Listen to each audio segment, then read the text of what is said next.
نحمدہ ونصلی علی رسولہ الکریم اما بعد اعوذ باللہ من الشیطان الرجیم بسم اللہ الرحمن الرحیم اللہم صلی علی محمد وعلی آل محمد کما صلیت علی ابراہیم وعلی آل ابراہیم انک حمید مجید اللہم بارک علی محمد وعلی آل محمد کما بارکت علی ابراہیم وعلی آل ابراہیم انک حمید مجید۔ حضرت ابو ہریرہ رضی اللہ تعالیٰ عنہ کہتے ہیں کہ نبی پاک صلی اللہ علیہ وسلم نے فرمایا کہ اللہ تعالیٰ فرماتے ہیں کہ جب میں کسی مومن بندے کی محبوب چیز اس دنیا سے اٹھا لیتا ہوں پھر وہ ثواب کی نیت سے صبر کرے تو اس کا بدلہ جنت ہی ہے۔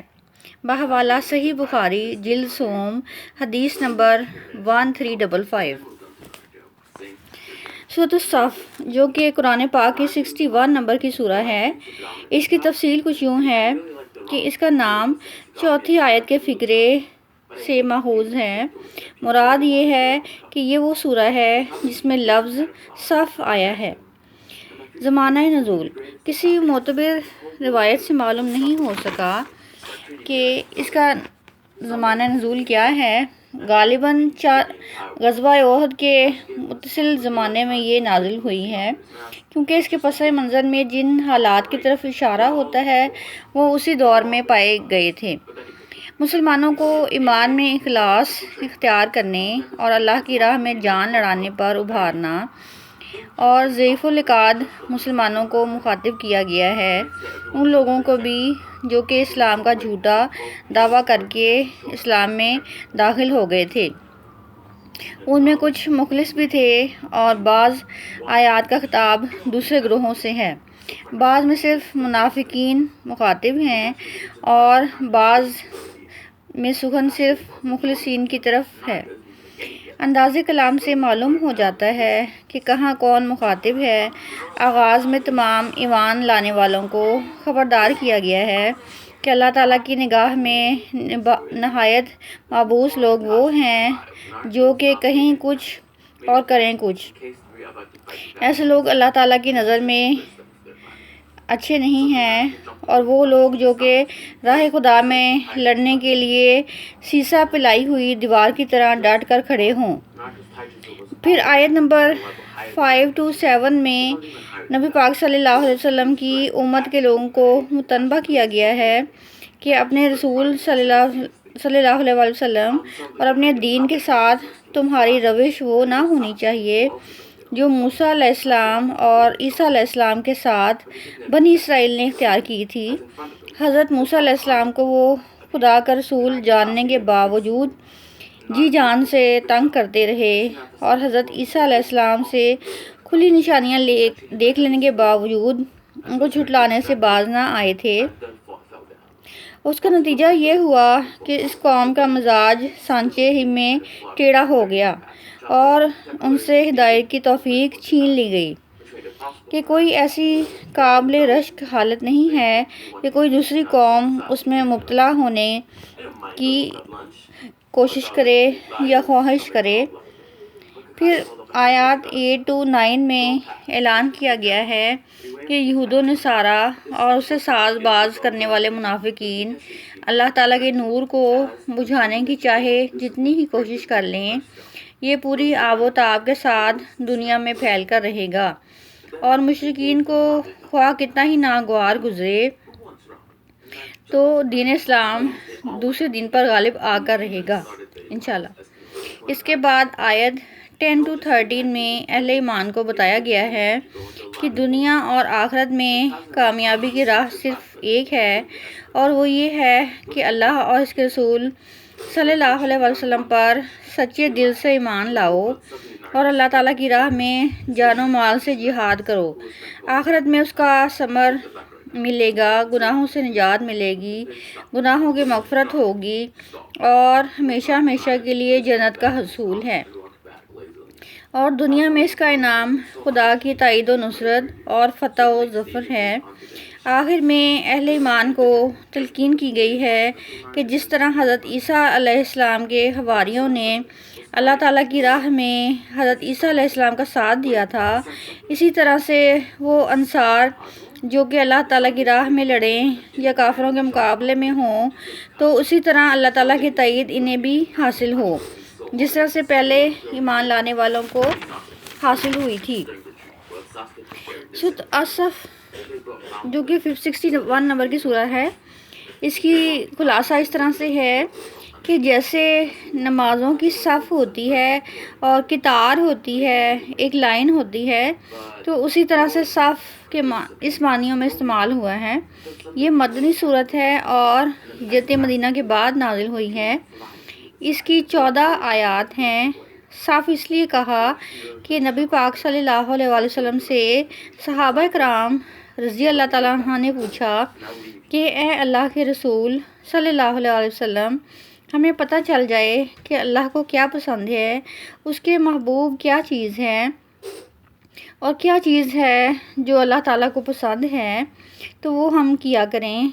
نبی پاک صلی اللہ علیہ وآلہ وسلم نے فرمایا کہ ایسی باتیں نہ کیا کرو کہ اگر کہیں تمہیں پتہ چل جائے کہ اللہ کو یہ پسند ہے اور تم نہ کر پاؤ جو تم کہہ رہے ہو، اس پر عمل نہ کر پاؤ، تو یہ صلہ کی بات ہے اور حوصلہ کی بات ہے ایسی چیزیں پوچھنا۔ گویا کہ یہ بتا دیا کہ بس عمل کرتے رہو، بس یہ بات ہوئی تو اللہ تعالیٰ کی طرف سے آیات اتر آئیں۔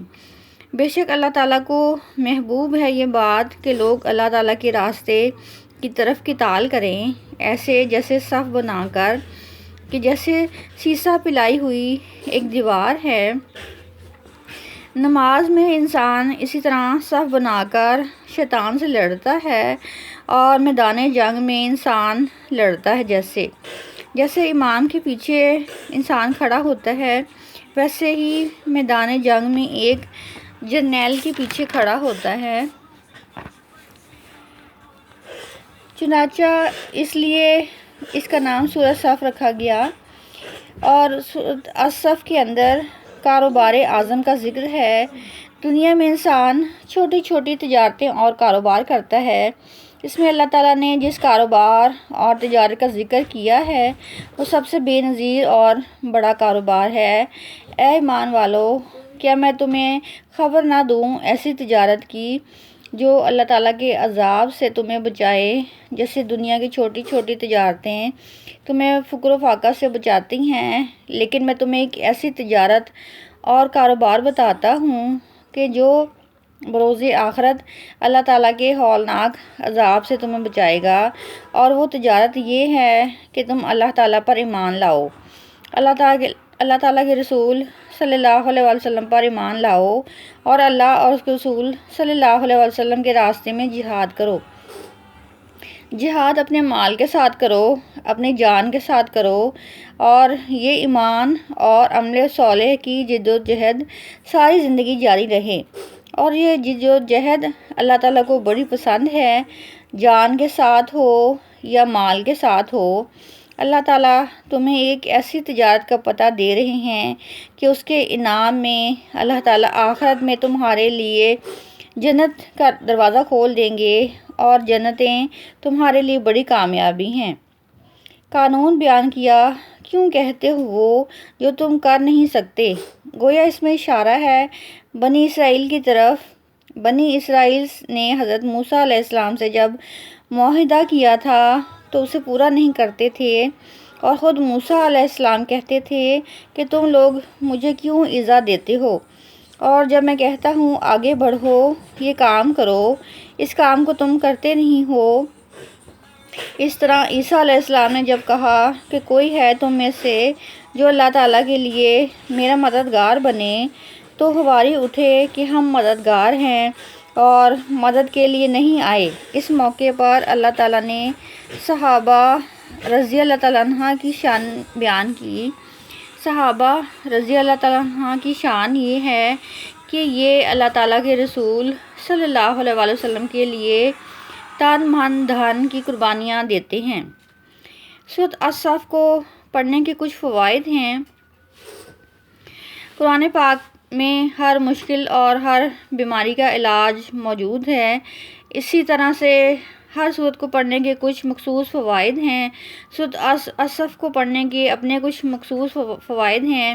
جس میں پہلا نمبر یہ ہے کہ اگر کوئی شخص چاہے کہ اس کی اولاد اور اس کے اہل خانہ اور خاندان والے اس کے مطیع اور فرمانبردار ہوں، اس کی اطاعت کریں، تو اسے چاہیے کہ وہ 70 مرتبہ سورۃ الصف پڑھے تو وہ مطیع ہو جائیں گے اہل خانہ۔